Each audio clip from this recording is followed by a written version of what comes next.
नमस्कार दोस्तों, हम सब ने जीवन में कई कहानियाँ सुनी, पढ़ी या देखी होंगी। इनमें से एक कहानियाँ ऐसी होती हैं जो हमारे मन पर गहरी छाप छोड़ जाती है। आज मैं आपके सामने ऐसी ही एक मोटिवेशनल कहानी लेके आई हूँ जो आपको मोटिवेट तो करेगी ही, साथ ही आपको अपने आप को इम्प्रूवमेंट करने का रास्ता भी बताएगी। बस आपको इस कहानी को पूरा सुनना होगा। कई सालों पहले किसी एक राज्य में एक राजा राज करता था। इस राजा को घोड़े पालने का बहुत शौक था। इस राजा के पास वैसे तो कई सारे घोड़े थे, लेकिन इसके पास 4 ऐसे जंगली घोड़े थे जो इस राजा को काफ़ी पसंद थे। राजा ने इन घोड़ों को ट्रेन करके के लिए कई ट्रेनरों को बुलाया, मगर कोई भी इन घोड़ों को अच्छे से ट्रेन नहीं कर पाया। जब भी कोई इन पर बैठने की कोशिश करता तो ये उसे तुरंत अपनी पीठ फेंक देते या उसे लात मार देते। राजा को घोड़े प्यारे तो बहुत थे, इसीलिए ट्रेनरों को सख्त वार्निंग दी गई जाती थी कि इन पर जोर ज़बरदस्ती ना की जाए, यानी कि इन्हें मारा पीटा ना जाए। कई महीने निकल गए, मगर कोई भी ट्रेनर घोड़ों को अच्छी तरह से ट्रेन करने में सक्षम नहीं हो पाया।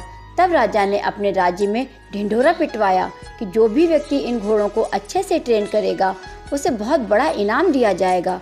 कुछ दिनों बाद एक युवा ट्रेनर राजा के पास आया। राजा ने अपनी शर्त की घोड़ों की ट्रेनिंग बिना मार पिटाई होनी चाहिए, ऐसा उस युवा को बताई। युवा ने राजा की शर्त मान ली और अपनी तरफ से भी राजा के सामने 2 शर्तें रख दी। युवा ट्रेनर बोला, मैं आपकी हर शर्त मानने के लिए तैयार हूँ, मगर मेरी भी 2 शर्तें हैं जो आप मानो तभी मैं आपके घोड़ों को ट्रेन कर पाऊँगा। राजा ने कहा, पहले शर्त बताओ। ट्रेनर बोला, पहली शर्त है कि मुझे इन घोड़ों को ट्रेन करने के लिए कुछ महीने या पूरा साल भी लग सकता है, उतना वक्त दिया जाए। और दूसरी शर्त यह है कि इन घोड़ों के खाने पीने रहने का बंदोबस्त पूरा मुझ पर छोड़ दिया जाए। राजा के पास कोई और विकल्प था ही नहीं।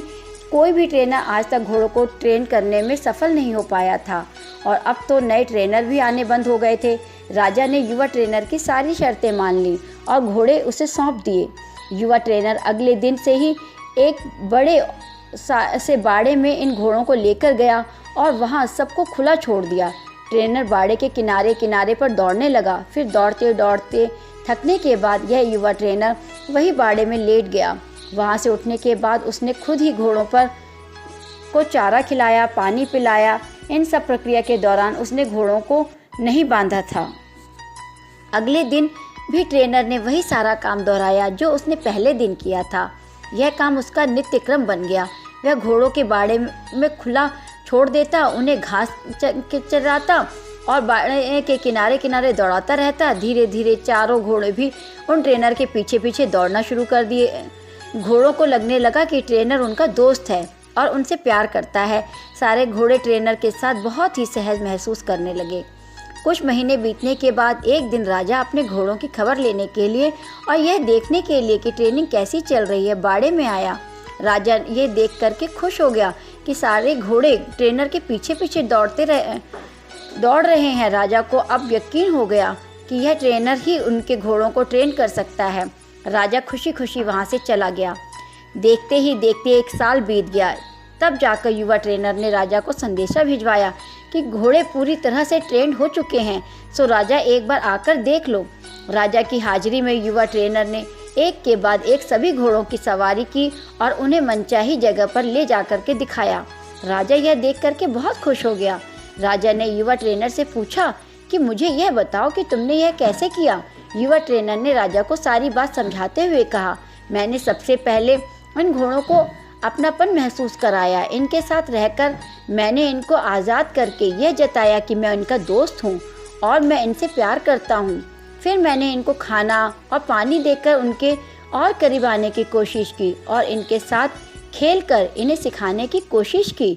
इस तरह धीरे धीरे यह मुझे अपने करीब आने देने लगे, अपनी पीठ पर बैठने देने लगे। और फिर एक दिन ऐसा भी आया जब मुझे यह पीठ पर बिठाकर दौड़ने लगे। राजा ने युवा ट्रेनर की समझदारी की प्रशंसा की, उसे वादे के अनुसार लाखों और साथ में हमेशा के लिए इन चारों घोड़ों की देखभाल करने की नौकरी भी दी। दोस्तों, कहानी तो बहुत ही मज़ेदार और रोचक है ही, मगर इसका जो सारांश है वो बहुत ही गहरा है।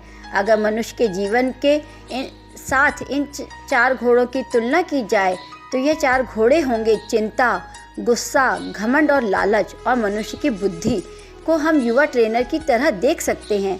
जिस तरह से युवा ट्रेनर ने समय लेकर और समझदारी से धीरे धीरे चारों बदमाश घोड़ों पर काबू पाया, इसी तरह कोई भी मनुष्य अपने जीवन के सबसे बदमाश घोड़े यानी कि चिंता, क्रोध, घमंड और लालच पर काबू पा सकता है।